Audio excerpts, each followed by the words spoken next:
Hello dear students, welcome to digital learning platform of Winsome International School, and today we are going to start class 7th political science chapter number 1 equality जो हमने last वाले session में complete कर लिया था। आज हम उसके क्वेश्चन एंड आंसर करने वाले हैं। So let's start. In a democracy why is universal adult franchise important? क्यों जो यू ए एफ जो है वो इंपोर्टेंट है? सबसे पहले क्वेश्चन को देखना है कि क्वेश्चन में हमसे पूछा क्या गया है, देन आफ्टर उसका आंसर देना है। तो इसमें हमसे रीजन पूछा है कि क्यों यूएफ जो है वो इंपॉर्टेंट है डेमोक्रेसी के लिए, या फिर इसके अंदर the answer is in a democracy the universal adult franchise is important because of the following reasons are: number first, democracy is the government of the people, by the people and for the people. Again, the government of the people, by the people and for the people. That's why UF is important. Number second, every adult irrespective of caste, creed, religion, sex, the rich or poor background is allowed to vote. This is called a universal adult franchise. अब चाहे वो कोई भी हो, कोई किसी भी background से हो, हर किसी को वोटिंग का जो है वो राइट्स है। The number third is the concept of universal adult franchise is based on equality. इसकी इक्वलिटी हर किसी की, किसी भी जो भी इंडिया में रह रहा है, इंडिया की जो जनता है वो चाहे किसी भी बैकग्राउंड से हो, इंपॉर्टेंट फैक्टर क्या है? इक्वलिटी है। उन सभी को समानता है। क्या है? समानता है, समान व्यवहार सबके साथ है किया जाएगा। Number 4 is in a democracy every citizen is equal and these are important reason why universal adult franchise is important. Okay, so question number second, reread the box on article 15. Article 15 and state two ways in which this article address inequality.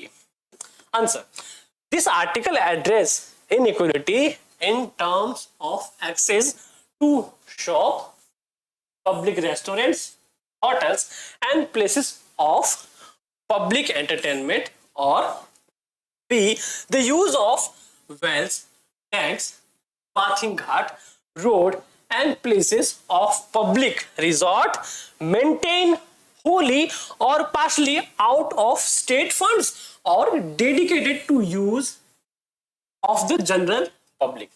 वो चीजें जो भी state के द्वारा बनाई गई या फिर पब्लिक के यूज के लिए बनाई गई है उसको सभी लोग एक्सेस कर सकते हैं। अब वो चाहे कोई भी हो, वेल हो, टैंक हो, बाथिंग घाट हो, रोड्स हो। And then first is shops, public restaurants, hotels and places of public entertainment they can use, they have access of that.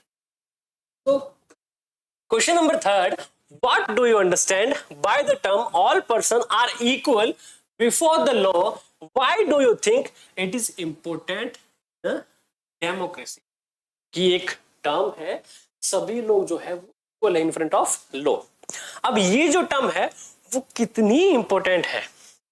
What do you think by the term all person are equal before the law we understand equality? What we understand equality are reason on some of terms like number first, equality is important in a democracy because democracy is the government of the people, by the people and for the people. What we understand?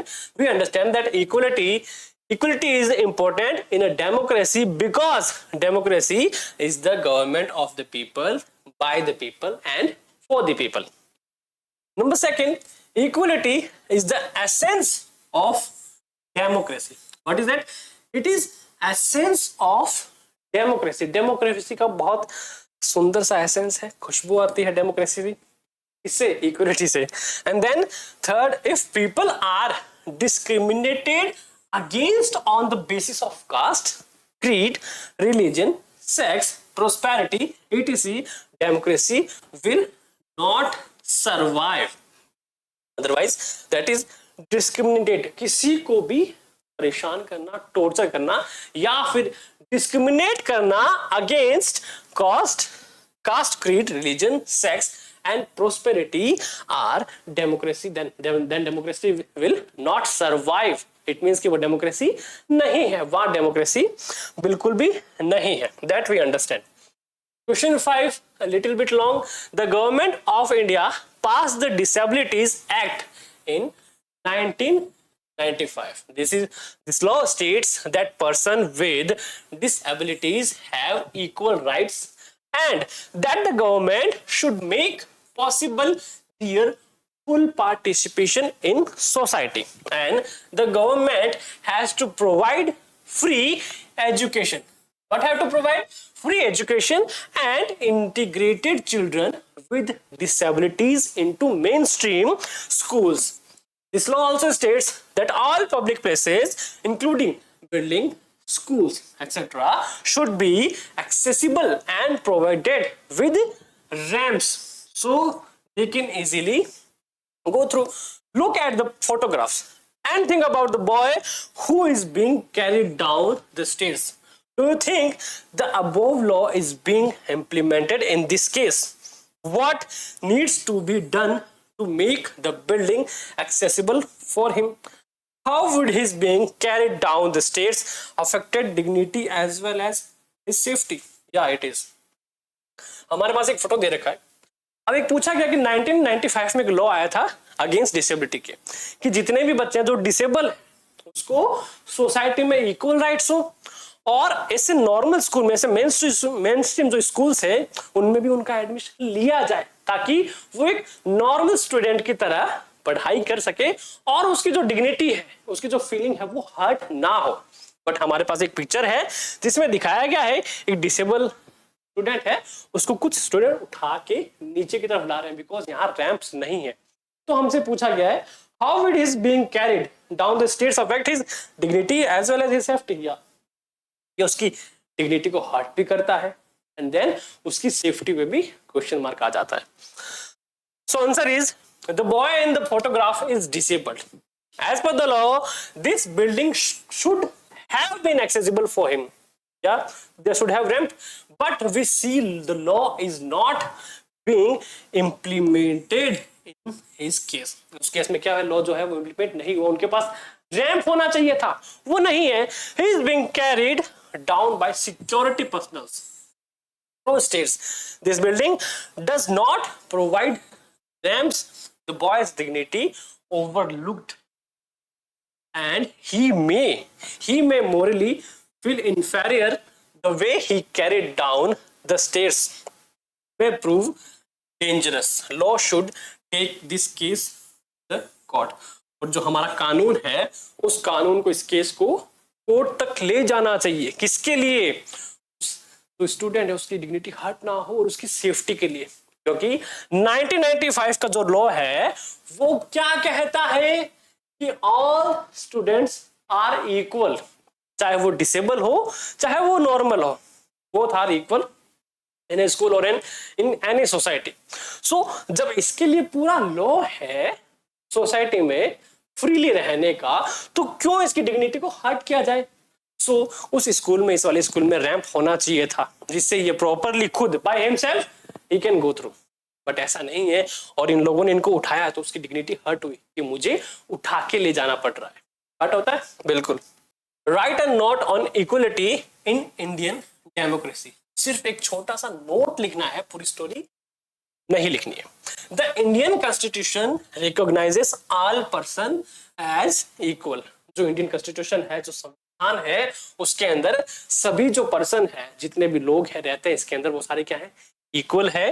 This means that every individual in the country, irrespective of his her caste, religion, educational and economic background, is recognized as equal. जितने भी background, जिस भी background से वो है, then he will recognize as equal. उसे as a equal person देखा जाएगा. Although inequality still exists in the country, yet the principle of equality of all person is recognised.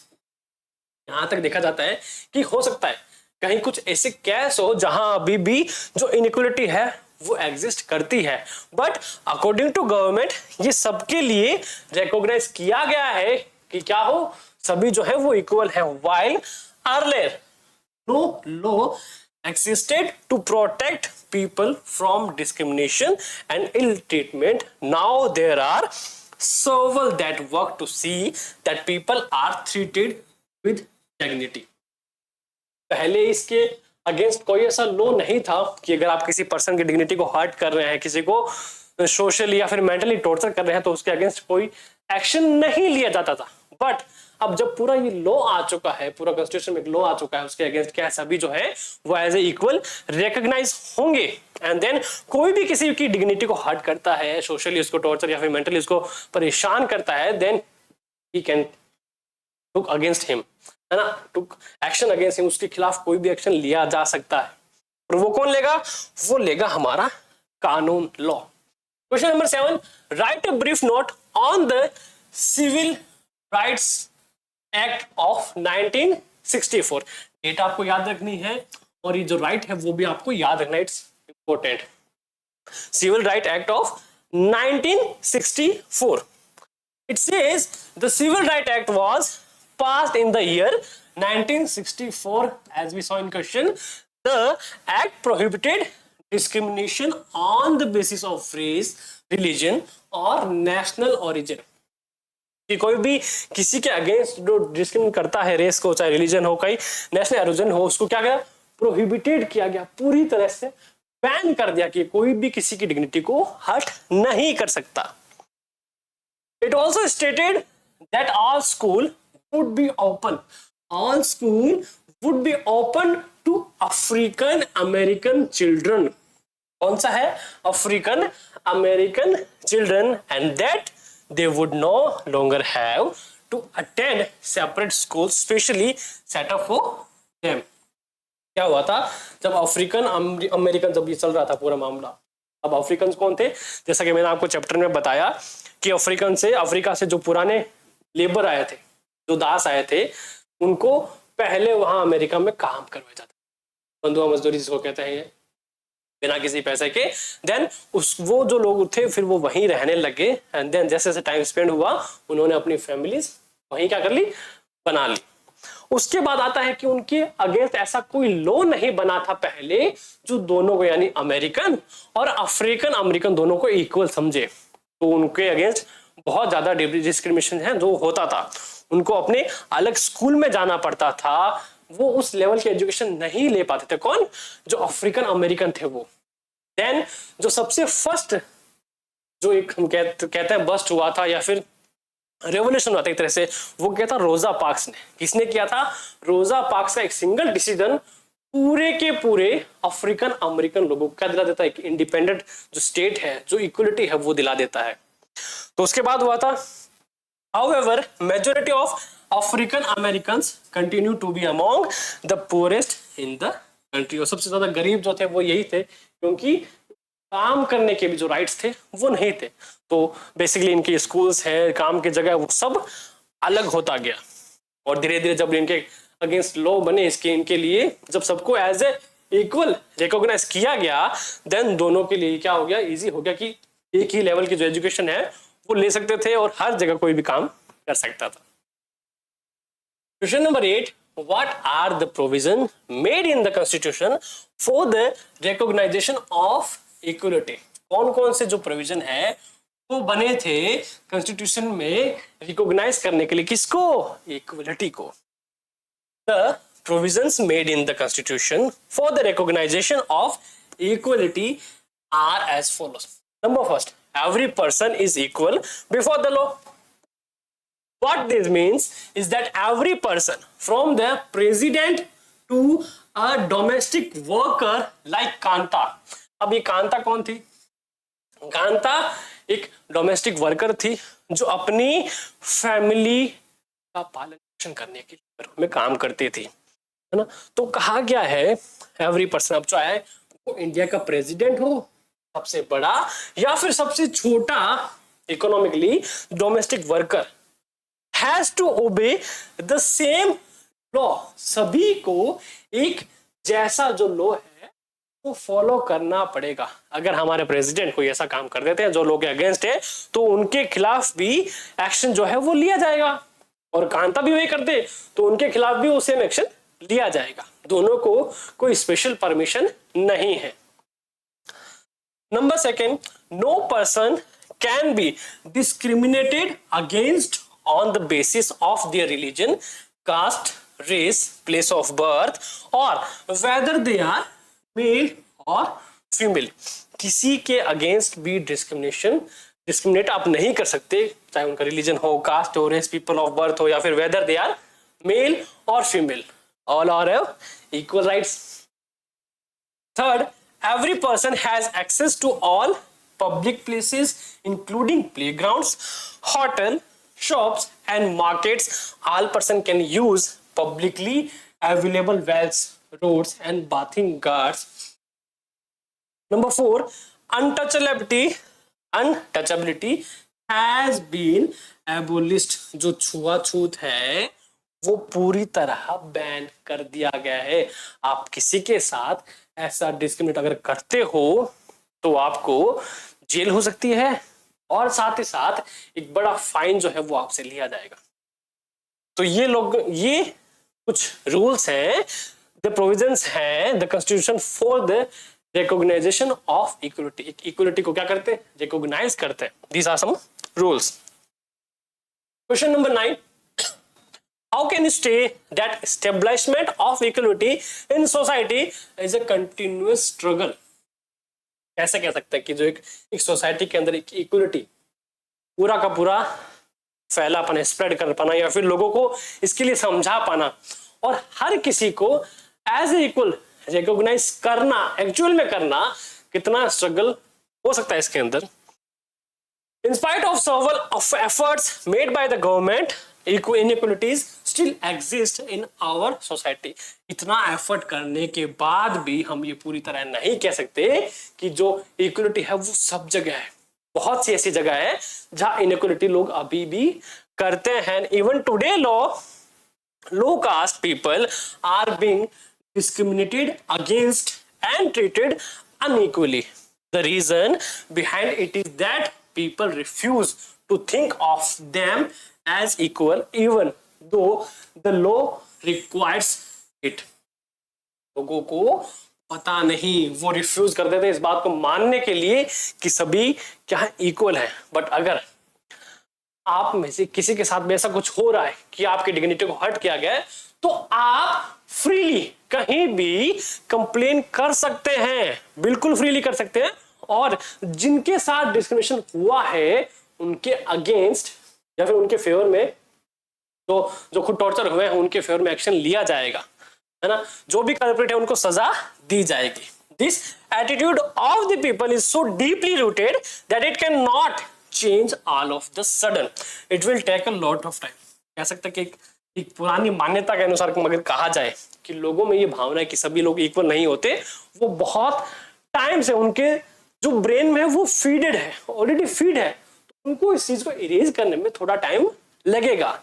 ये बात गवर्नमेंट पे मानते हैं। तो हमें क्या करना है, हमें कंटिन्यू प्रैक्टिस करते रहना है ताकि हम जो इक्वलिटी है वो पूरी तरह उस बेस में हाँ पूरी क्या करें, स्प्रेड कर पाए, लोगों को ये बता पाए। Even though people are aware that discrimination is against the law, they continue to treat others unequally on the basis of caste, religion.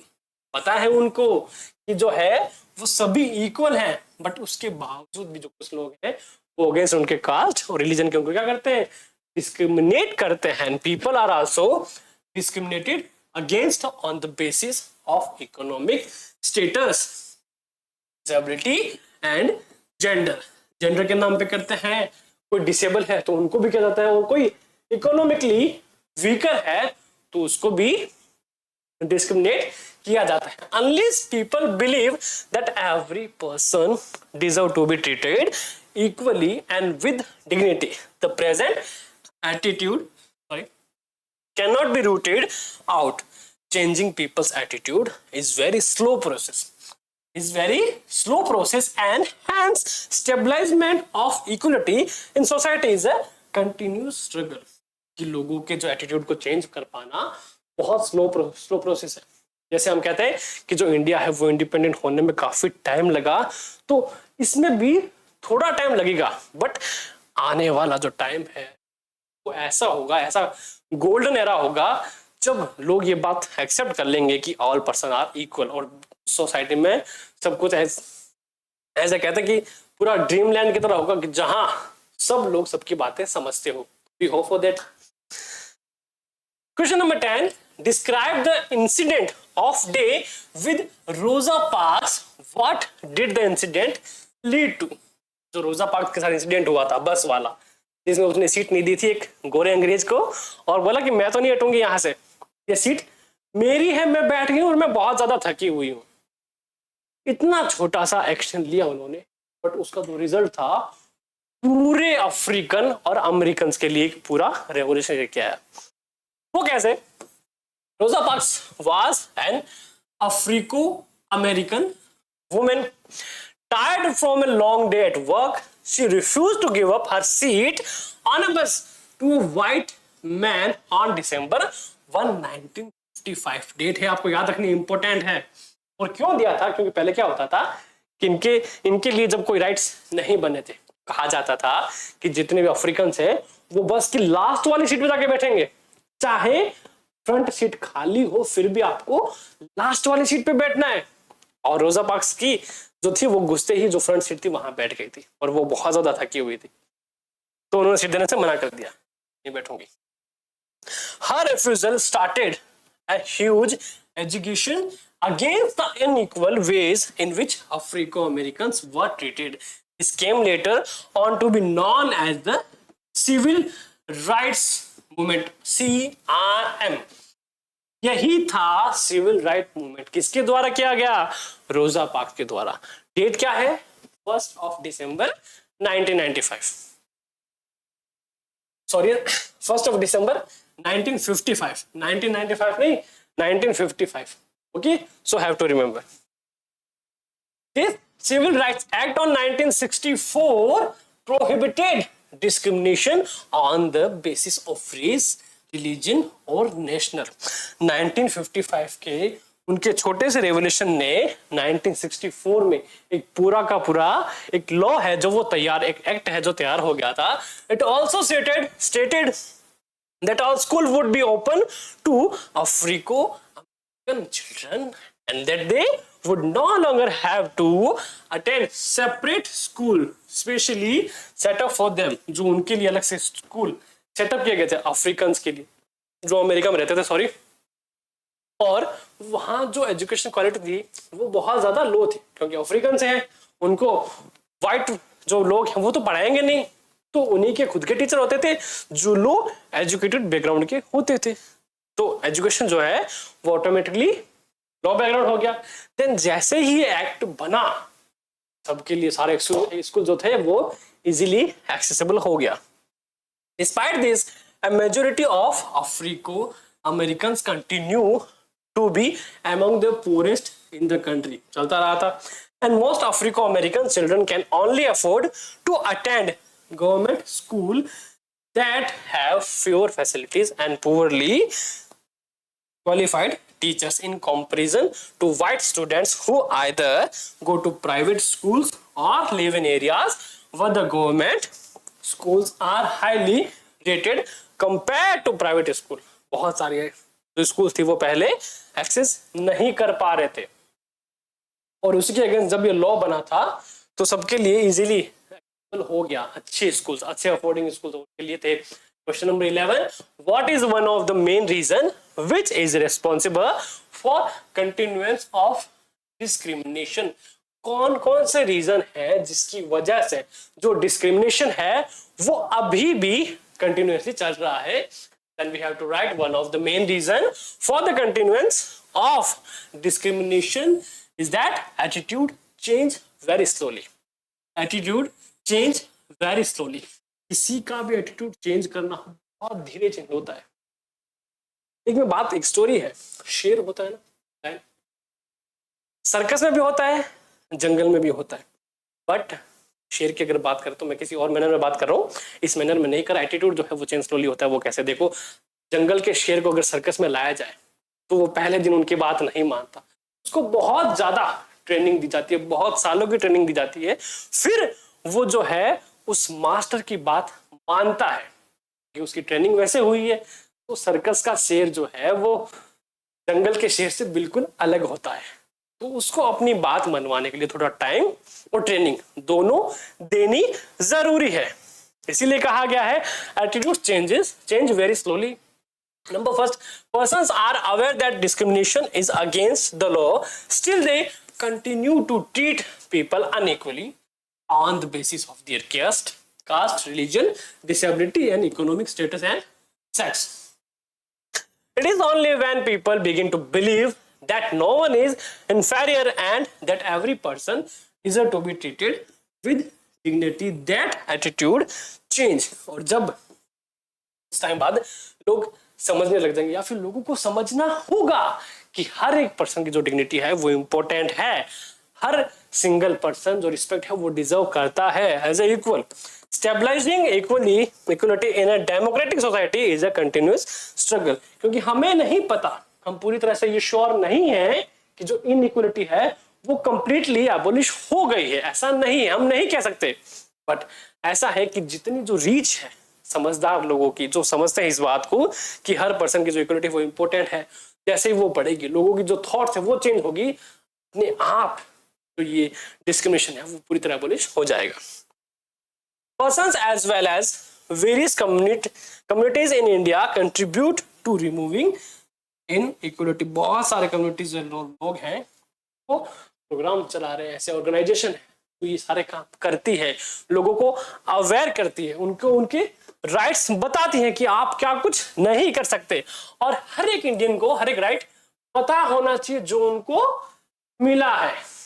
सबसे पहले फंडामेंटल राइट्स हमें पता होना चाहिए, हमारे कितने फंडामेंटल राइट्स हैं, कौन कौन सी लिमिट तक है। Describe the areas in which Dalit children are discriminated against. कौन कौन से एरियाज थे जहां जो दलित चिल्ड्रन है उनको डिस्क्रिमिनेट किया गया था। And the mid day meal programme has help increase the enrolment and attendance of poor children in school, yet there continues to be big differences in this country between schools that the rich attend and those that the poor attend. पता है हमें जो एक poor student है और जो rich student है, दोनों के स्कूल एजुकेशन में उनके बैकग्राउंड का फर्क पड़ता है। Economically, first, even today there are several schools in the country in which Dalit children like Om Prakash Valmiki are discriminated against and treated unequally. के साथ ऐसा बिहेव किया जाता है and these children are forced into unequal situations in which their dignity is not respected.